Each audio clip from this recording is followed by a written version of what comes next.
We welcome everyone to Sri Sri Radha Gopinath Temple. We are very, very grateful for all our very esteemed guests, pilgrims, devotees, and everyone for coming together this evening.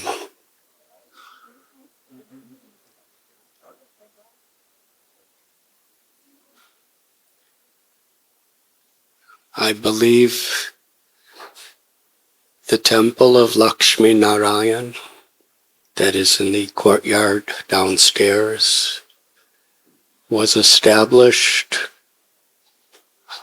almost 100 years ago. I was told 1928.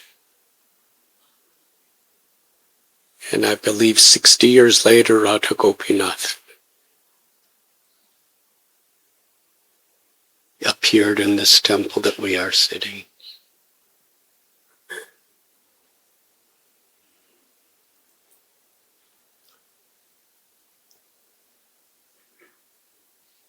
One century ago, when a temple was first established here on this property, the Lord, who knows past, present, and future, understood that we would be here today to celebrate. Krishna tells in Bhagavad Gita, Vedaham samatithani vartamanani charjana bhavashani cha bhutani mam tu vedana kaschana.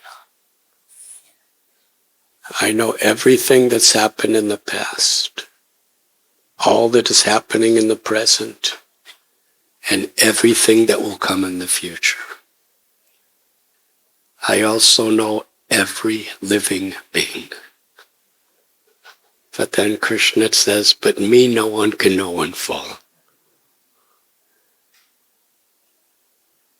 This principle is at the heart of Bhagavad Gita.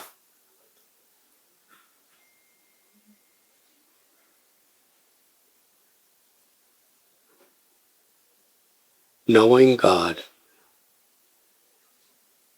in truth means being aware that God knows us.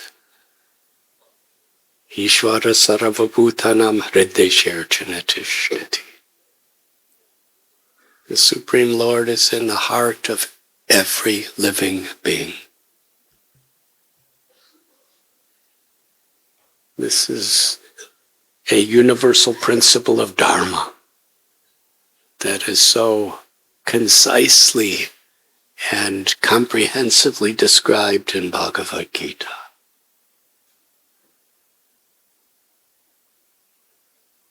That the eternal soul, the living force that is within us, through all the various stages of the body and the mind, is a part of God. Na jayate mriyate vakatachat. For the jiva, there is no birth, there is no death. Asamsijanani yathavihaya. This body is like a dress for the eternal soul. And the inevitability of the body is birth, and then we grow, and then we are maintained for some time, and we may produce offspring, and then we grow old and dwindle, and then inevitable, the body will separate from the soul, which is actually a change. Dehinosmin yata dehe. Just like we're changing through these stages, at what we call death, the soul simply changes into another form. According to our actions, our words, and our thoughts. we prepare ourselves for the destination of the soul after it leaves this body. And the principle of human intelligence is meant to help us to be aware of, in our pursuit of happiness, that both in this life and after this life, we are in a journey of an auspicious direction. Man manabhava mad bhakto madhyashinam namaskuru. Krishna tells in Bhagavad Gita, if we're absorbed in Krishna, if we're sincerely taking shelter of pleasing Krishna, then we will attain Krishna without fail. And Krishna is within our heart, Suhridam Sarva Bhutanam, as the most intimate, loving, well-wishing friend of every living being. The extent we understand God within our own heart, we could recognize, appreciate, and love Krishna within the hearts of all living beings. The trees, the plants, the birds, the animals, and all varieties of human beings. And actually the testimony of one who is close to God is Vidyavanayasam, that we actually see the presence of God within all beings. What does that mean practically? It means the more we know God, the more we love God. And the more we love Krishna, the more we dedicate our lives naturally to be instrument of Krishna's love, which is expressed through compassion.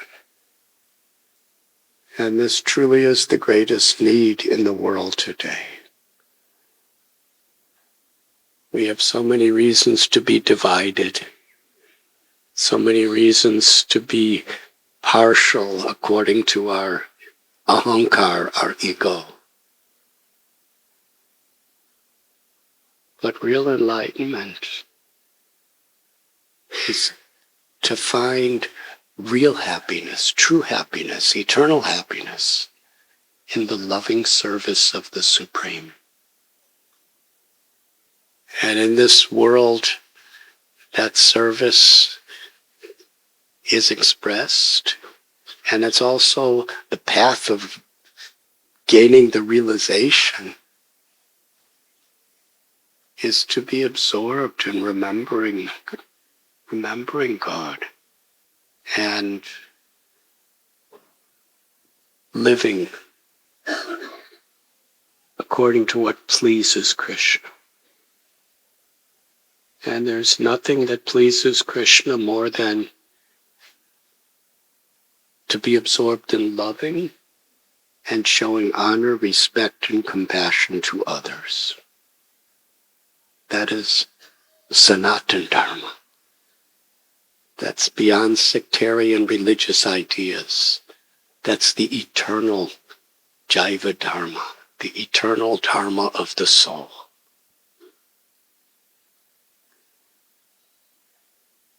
And to help the fallen souls who have forgotten this, the Lord manifests yada yada hi dharmasya through various incarnations.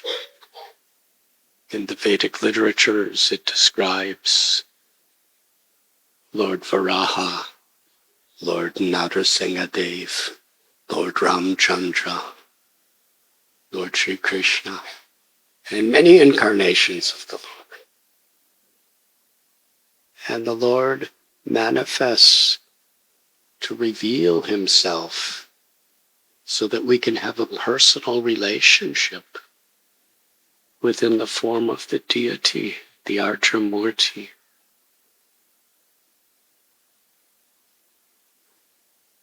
So almost 100 years ago, these deities of Laxmi Narayan were worshipped right here in this property.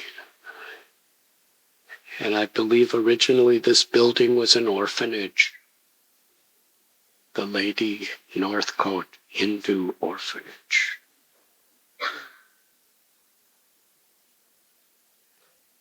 And according to Vedic literatures, Aham bija pratapita. Krishna tells, I am the eternal mother and father of every living being. So from a spiritual point of view, when we're separated from our awareness, separated from awareness of God's love for us and our natural love for God, when we're separated from the reciprocation of that love, we are considered spiritually to be orphans.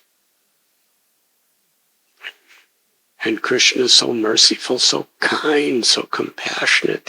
He comes in the form of a temple just so that we could recognize that our true mother, our true father, our true friend, and our true beloved is with us.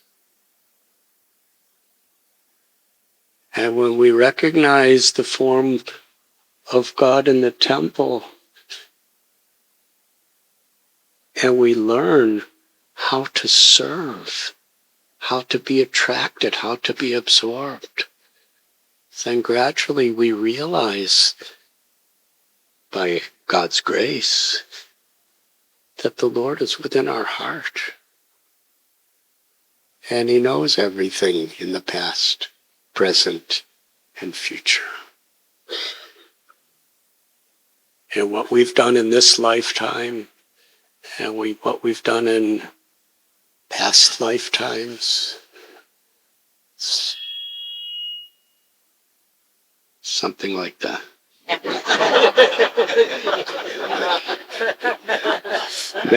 May have been quite disturbing at times.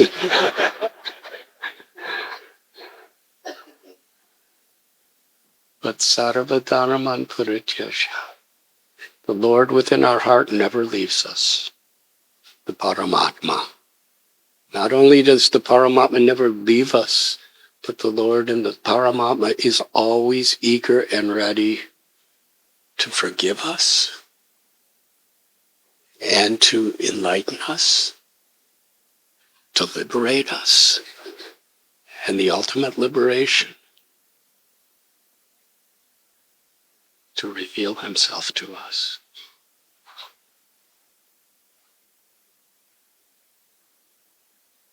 So yes, every temple more or less is an orphanage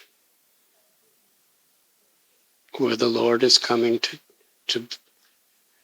Srila Prabhupada would use the term back home, back to Godhead, so that orphans could actually find their way to our eternal, true, spiritual home.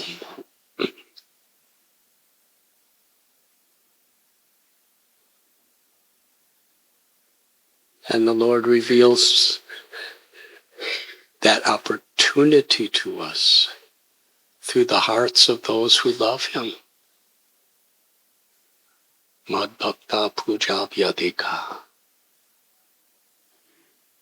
Mahat sevam dwaram ahurva muktes. Srimad Bhagavatam Rishabdev tells that when we serve those who love the Lord, Mahat sevam dwaram, then the doors to the highest liberation are opened in our life. Without such great personalities, we can't really understand how to recognize, how to really appreciate, and how to reciprocate with the Archa Vigraha in the temple. Durlabha Manava Janama Satsange. The human life is such a rare gift, but the most rare gift is satsang. The association of people who are truly trying to live honestly, earnestly, and sincerely trying to live in the service of the Supreme Lord, who are trying to help one another to live in the path of dharma.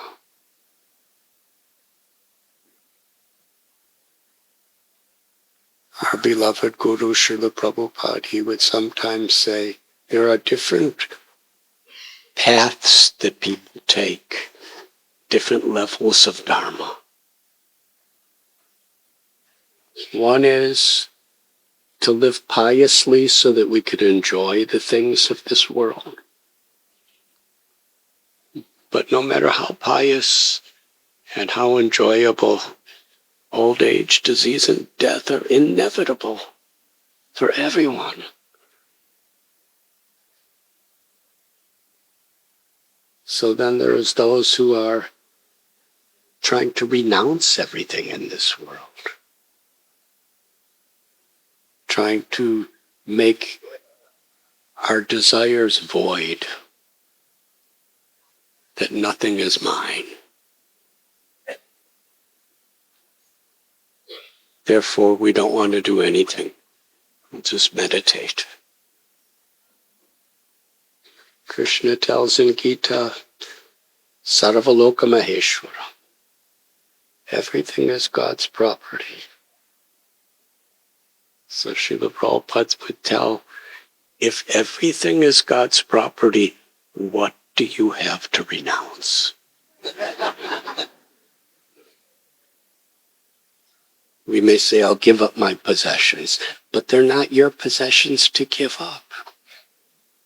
I'll give up my wealth.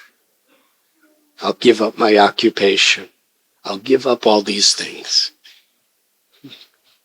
But how great is it if you give up what's already belongs to someone else? If I take food from Gopinath Chandra's plate and give it to someone and say, oh, just see, I am giving you. Of course you'll benefit because it's Gopinath Chandra Prabhu's Maha Prasad. But you'll benefit because of the recognition, not because I'm giving, but because it's coming from the Lord or his devotee. So true dharma, Sanatan dharma, bhakti, is recognizing everything belongs to Krishna. So let me utilize everything in a way that pleases Krishna. In a spirit of devotion, in a spirit of compassion, in an actual mood of seva or service. To claim God's property to be my own, to renounce something that we never had, are not complete. The complete dharma is when we strive to use whatever God gives us in a way that's in harmony with Krishna's pleasure. Sarva dharman parityaja mam ekam sharanam vraja. Aham tvam sarva papebhyo mokshayishami masuja. This is the conclusion of Bhagavad Gita. Abandon all varieties of dharma, of trying to enjoy and renounce, and just take shelter of me, surrender to me. Arjuna was a family person. He had wife, he had children, he had government responsibilities. And he was thinking, I don't want to, there's no use trying to enjoy it because there's too much suffering. So let me just renounce it all. And Krishna actually chastised him.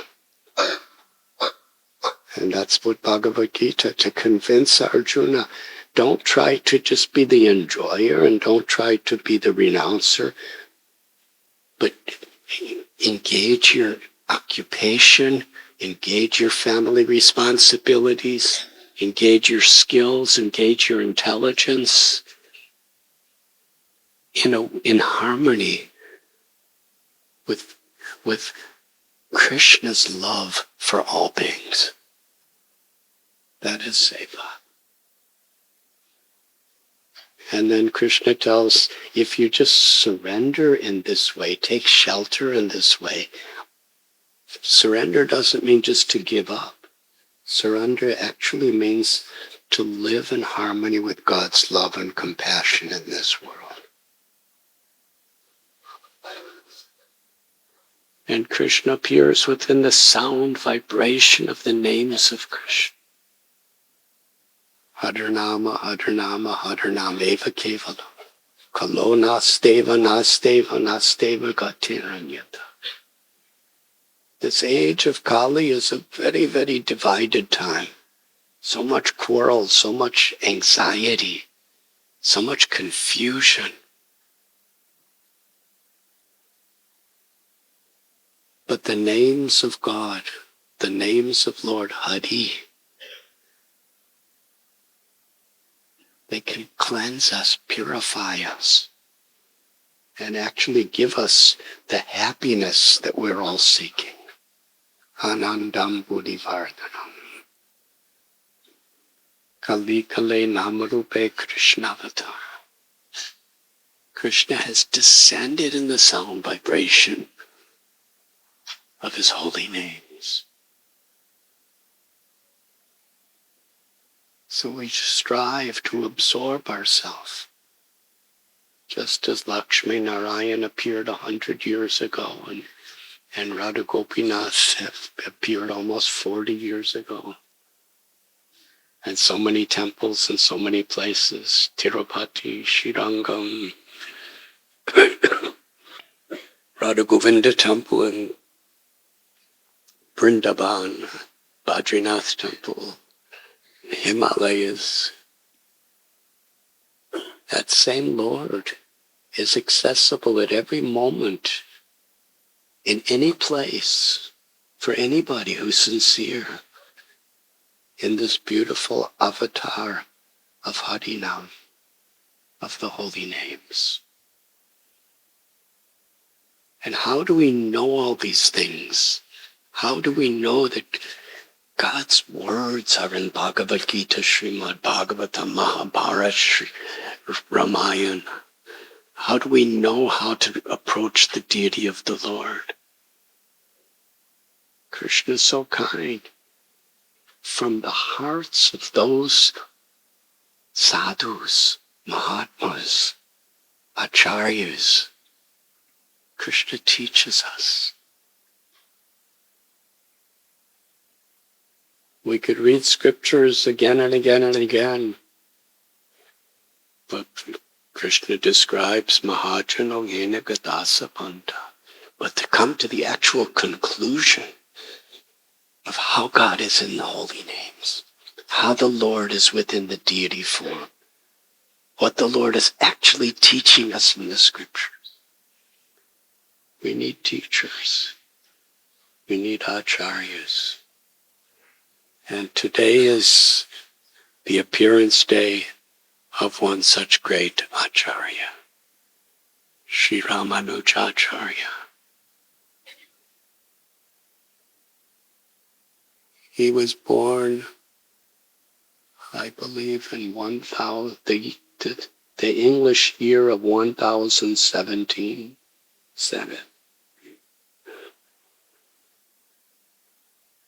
So he appeared in this world over 1,000 years ago.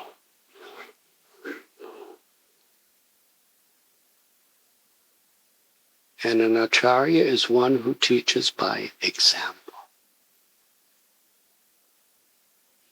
And he was especially a devotee of Laxmi Narayan.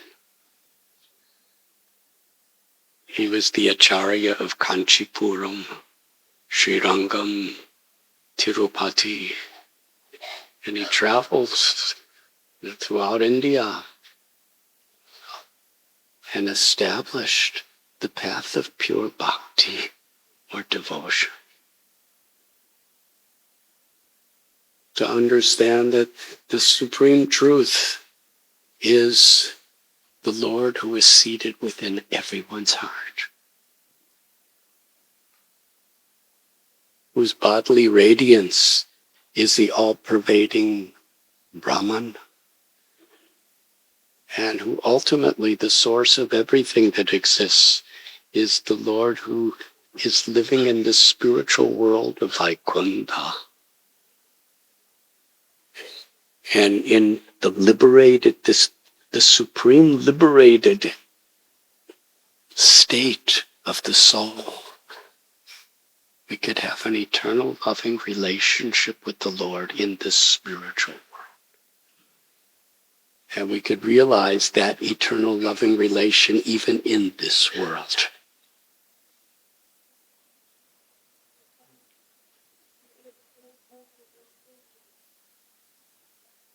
Ramanujacharya, his guru was Yamunacharya. But Yamunacharya left this world before Ramanuja had a formal relationship. He received shiksha, he received inspiration, he had complete faith in his guru, Yamunacharya.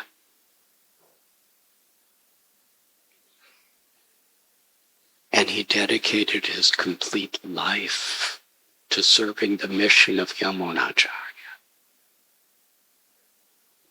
But he received formal initiation from his godbrothers, Yamunacharya's disciples.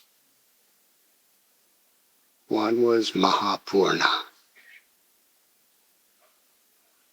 So Ramanujacharya came from Kanchipuram to Srirangam.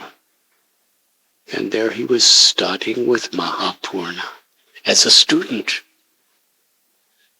Mahapurna understood he is the acharya.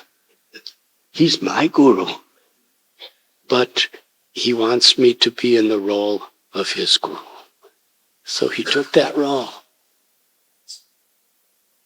And Ramanujacharya was so gratefully serving. Even Ramanuja was a sannyasi and Mahapurna was a grihastha.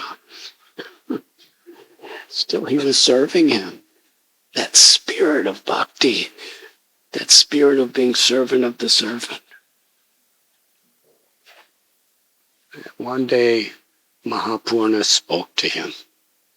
He said, Ramanuja, you are such a good student and you're going so deeply into this understanding, into this bhakti. And I want you to deeply understand a mantra. And there is someone who knows this mantra and has deeper realizations and can give you a better explanation than myself. His name is Gostipurna. And he's living in a village about 100 kilometers from here. You should go there and receive not only the mantra, but the understanding of the mantra. This is actually an extraordinary thing. In an ordinary sense, usually gurus like to keep disciples for themselves. Sometimes even compete. Sometimes even canvass. But here's his guru telling him that the gurus were in such sync with each other. They had such harmony with each other. They had such trust and respect for each other. Go and receive mantra from him. He could give it even better than me. So Ramanuja, in surrender to his guru, he went to another guru. But they were the same guru because they were both servants of the same Yamunacharya. God brothers, such love, such respect, such appreciation. So Ramanujacharya walked about 100 kilometers. He came to this town. He went to Gostipurna. And he said, my Guru Mahapurna, he has sent me to be instructed in this mantra. And Gostipurna, he meditated on it. He said, I have never given this mantra to anyone. He said, the mantra you are asking me about, this mantra is very pure. And actually, no one with any material desires can understand it. What to speak of can properly chant it or meditate upon it.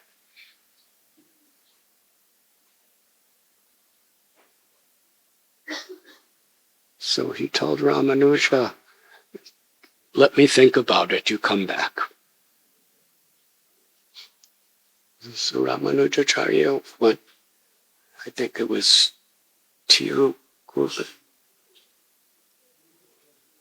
And he came all the way back to Tirukotior or something. And he came back to Sri Rangam. And he gave some time. And during that time, there was a festival in Sri Rangam. And Gostipurna came from his town for this festival. And the pujari of the deity during the procession of Sri Rangam, he heard the voice of the Lord. And he called out, Gostipurna,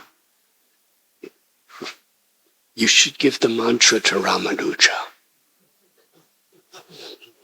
Gostipurna said, but this mantra is completely pure. You can't give it to someone who's not completely pure. And then the priest said, Ramanuja, you don't understand. He can purify the whole world. But still, Gostipurna was reluctant. So Ramanujacharya came back 100 kilometers. And he's very humble, bowed down. He wasn't demanding, he wasn't insisting. He was just trying to fulfill what his guru asked him to do. And he, with all of his heart, he wanted to humble himself to receive the mercy of a great saint. So Gostipurna said, let me think about it. Go back. Ramanujacharya went back and forth 18 times. Now it's like 200 kilometers each trip. 18 times. How many kilometers is that? It's a lot.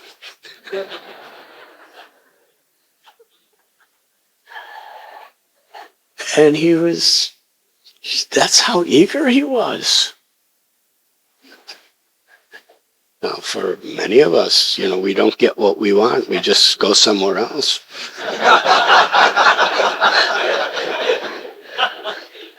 Or we complain, something wrong with you.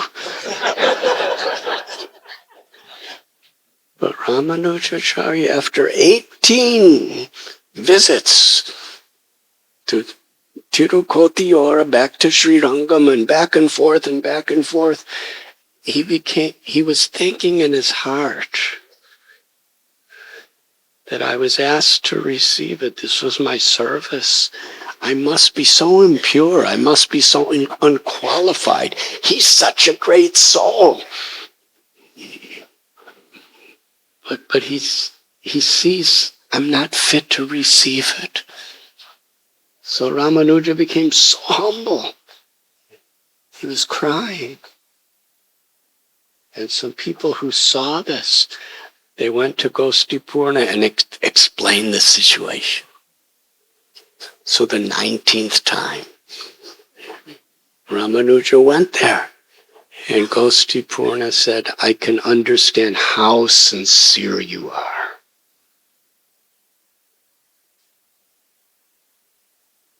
We cannot demand or expect mercy. But when we're truly grateful, that Krishna, through his great souls, gives us mercy. So he came back and he bowed down and he just offered his seva and his heart. Gostipurna said, I can understand now that you are the only person in this world that I have ever seen that is actually fit to understand and receive this mantra. So I am going to give it to you and explain it. And what was the explanation? That this mantra it's the name of the Lord. It purifies the mind and purifies the heart. It's not different than Lord Narayan. And therefore, no person who is not pure the Lord should not be subject in his name to be recited by somebody who is not pure. It's an offense to God to be impure and chant this mantra. So you are the only person fit. You must never repeat it to anyone. Because if you do, you will go to hell, to Naraka. So Ramanuja heard the mantra. And then he bowed down to his guru. He got explanation of it. He got mantra. And then he left. He was on his way back to Sri Rangam. And as he was walking, he was thinking in his mind, because he was chanting the mantra, and this is the effect of the mantra. He was chanting Harinam. And he was feeling such an ecstasy of love of God, and the symptom of that ecstasy is he started feeling such deep compassion for all beings. How can I be so happy and everyone so suffering? And as he was walking, he was thinking like this. With tears from his heart, he was feeling our suffering. And he looked around and he saw people. Some were pious, some were impious, but they were disconnected from the eternal happiness of the soul. They were going to inevitably suffer. So Ramanuja called out that everyone, I want to freely give you the most precious jewel. And the word spread. He said, come to the temple of Lord Vishnu. And that's quite a popular advertisement. That I'm going to give you the most priceless of all jewels. And I'll give to everybody. So the word spread. Within a few minutes, there were thousands and thousands of people gathered. So Ramanujacharya saw them all, and he was feeling such love for the Lord in every heart, such compassion. So in order to give everyone the jewel, he climbed up to the top of the temple of Vishnu. And everyone was so eager. They were all looking up at him. And when they, just by seeing him, they became so transformed. Because Ramanuja began by saying, "You are all more dear to me than my very life." And he said it with such sincerity. They believed it. They believed we are more dear to him than his very life. What is more dear to us than our life? Such love. Shraddha. When we're in the association of sincere devotees of the Lord, sincere sadhus, Vancha kalpatarubhyascha kripa sindhubhyevacha. They give us faith. They give us faith in God's mercy that's flowing through their teachings. You are more dear to me than my very life, and I have promised you the most precious jewel. I am going to give you the most precious of all wealth. And everybody, he asked, who wants it? And everybody cheered. I want it, we want it. And he said, this is the jewel. God's holy names. Repeat after me. And with a thunderous voice, full of deep sincerity, he called out the mantra. Om Namo Narayanaya.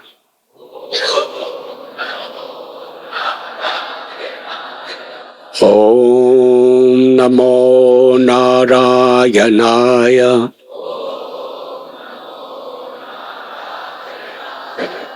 But the history books described that when he chanted it, everyone was so eager to receive it. They so loudly cried out in response. It was thunderous. It filled the world. Om Namo Narayanaya.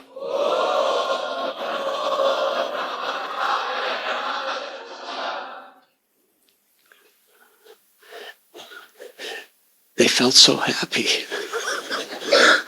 Their faces were so light with a connection to Krishna.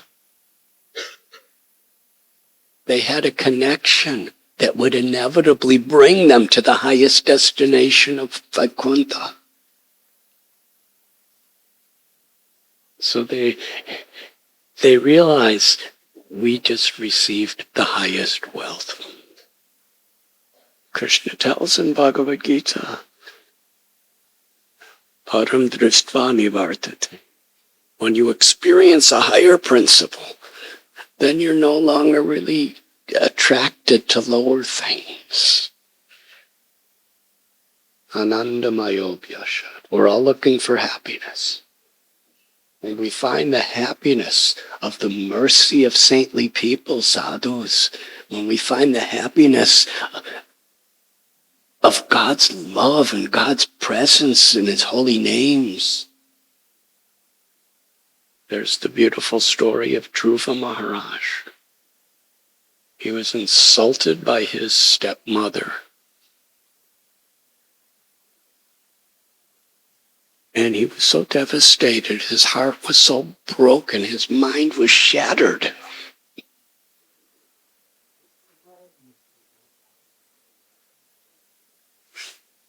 He felt so betrayed by his own father, the king, that he went to the forest to ask God, Lord Narayan,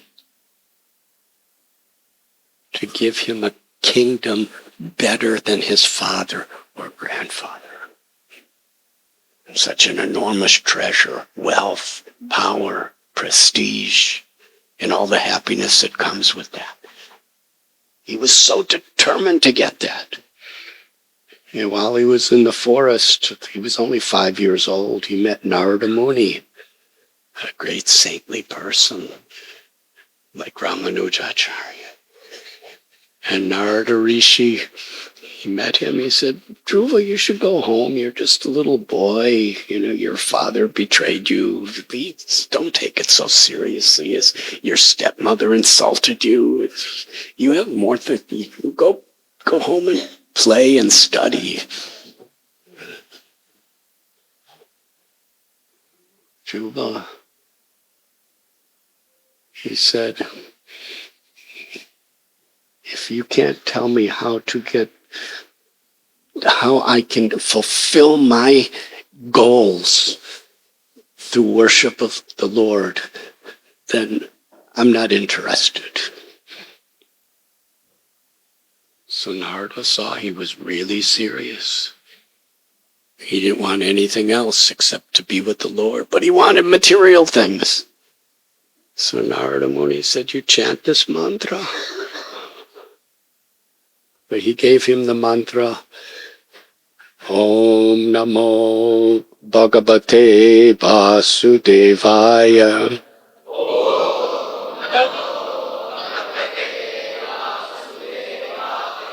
Om Namo Bhagavate Vasudevaya.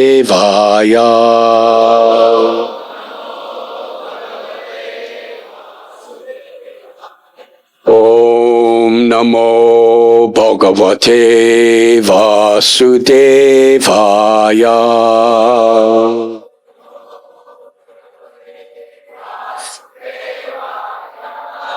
And he taught him how to make a deity and worship a deity of Lord Vishnu, just out of mud on the bank of Yamuna in the Madhuban forest.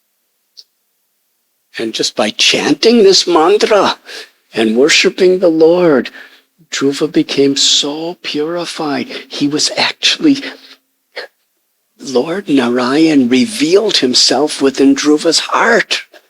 And he was in such a state of samadhi, he was standing on one foot, not even eating. He was in such an absorption. And suddenly, Lord Narayan, who he was seeing with all his beauty and glory within his own heart, disappeared, and he opened his eyes, and the same Lord was standing in front of him.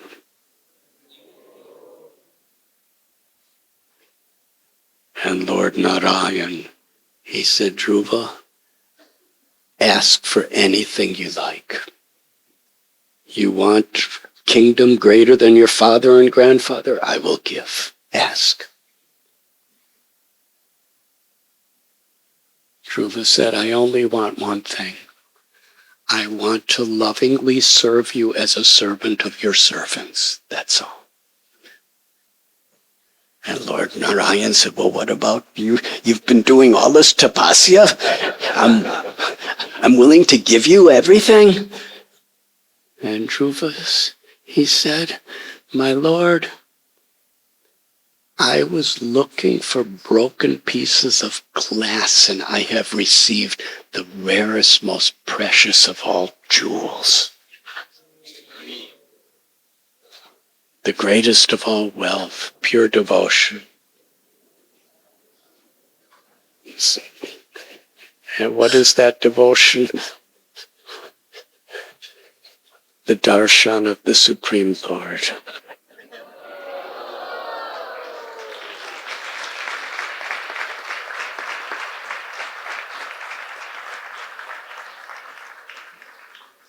To recognize that this darshan at this moment is more precious than all the prestige and the power and the control and the wealth of the whole universe.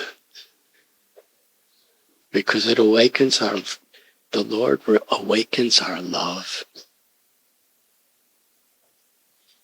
So Ramanujacharya, he gave this jewel to everyone. And they were all completely happy.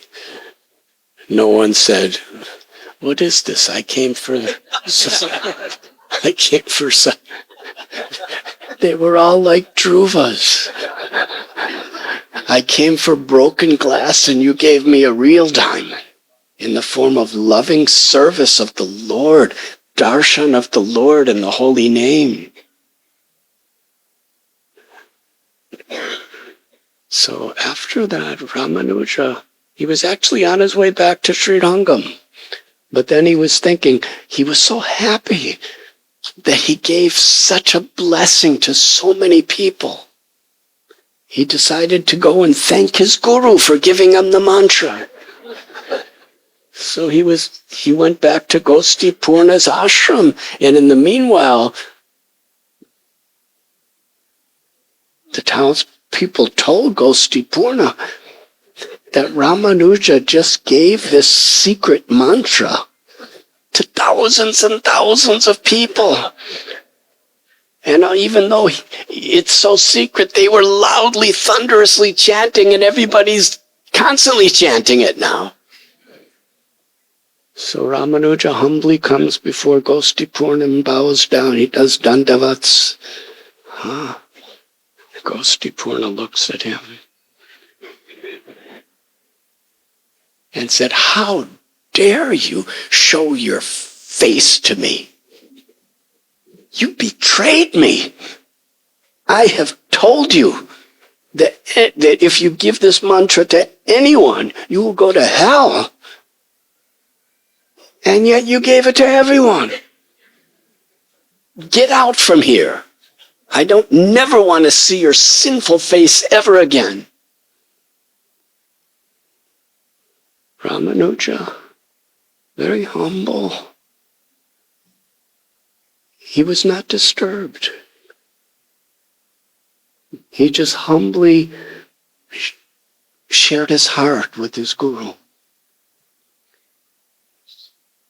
He said, "You told me that the secret of this mantra is anyone who chants it will attain Vaikuntha.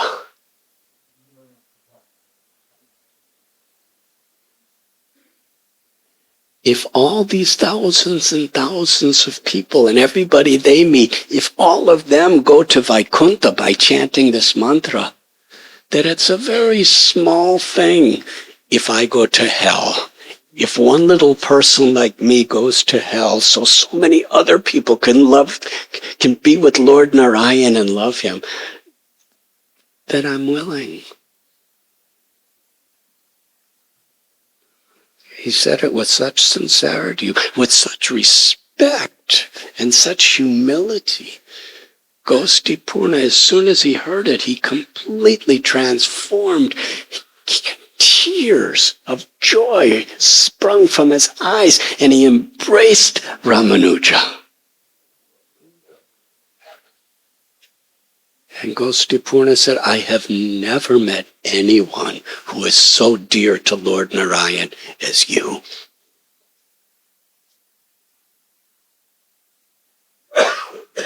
And Gosti Purna said, "Today I accept you, Ramanuja, as my guru. And I am your disciple." He said, "You are truly great. I'm just a very common, ordinary devotee." And Ramanujacharya, upon hearing this, he said, "Guru Maharaj, whatever I gave, it's only by your mercy. It's because you are the one who delivered all these thousands and thousands of people by giving this mantra. I'm just sharing your grace, your mercy, your love with all these people."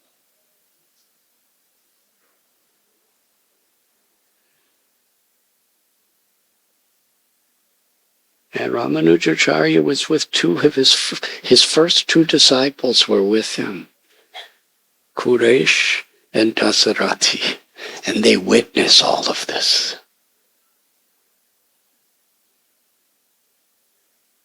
And when Gosti Purna spoke these words to Ramanuja, that you are truly, there's nothing that pleases the Lord more than the willingness to accept inconveniences out of compassion to others. Ramanujacharya, people were talking about his wonderful qualities and chanting this beautiful holy names in all directions.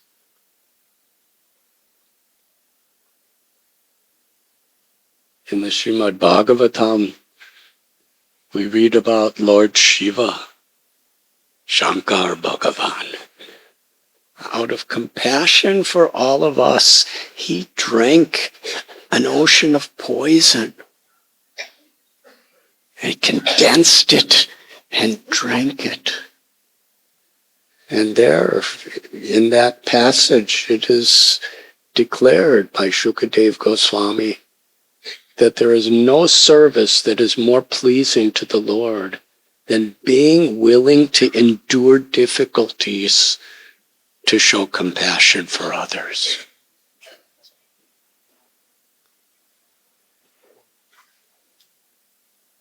So on this very holy day of the appearance of Ramanuja, just this one little story, which is among whole histories and biographies of his life of love, devotion, and compassion. And our beloved Guru Maharaj, Srila Prabhupada, he was that lineage of pure compassion as an expression of love for Krishna is how we have all received the holy names of the Lord. He was living in Vrindavan, at the very heart of Vrindavan, at Sevakunj. And at old age, he traveled around the world 12 times without resources, without, at the beginning, no followers, no help, no money. But he had such compassion. He just wanted, he could not bear to see people suffering without God's love. He could see how the influence of Kali was going to devour everybody in due course. But Kalerado Sanidera Janasti Hekamahan Guna Kirtanadeva Krishnasya Mukta Sangha Paramraje. In this age of Kali, ocean of faults, but there's a benediction that simply by chanting the names of Hari, one can attain the ultimate liberation. So he was willing to sacrifice, risk everything.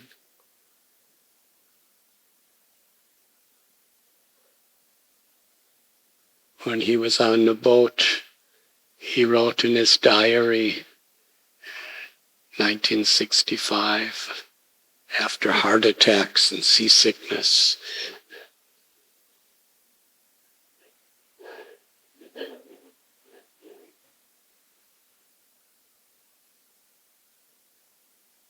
I'm feeling so much separation from Vrindavan and Radha Govinda, Radha Damodar, Radha Gopinath.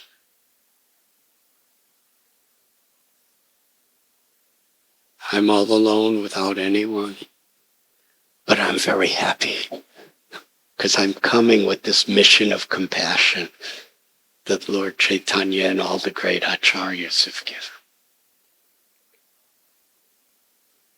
So on this very, very special day of Ramanuja's appearance, the annual day we celebrate, once a year we have this celebration in honor of the original temple. Imagine Laxmi and Narayan from 1928 approximately, they've been waiting for us. Patiently waiting for us. Thank you very much.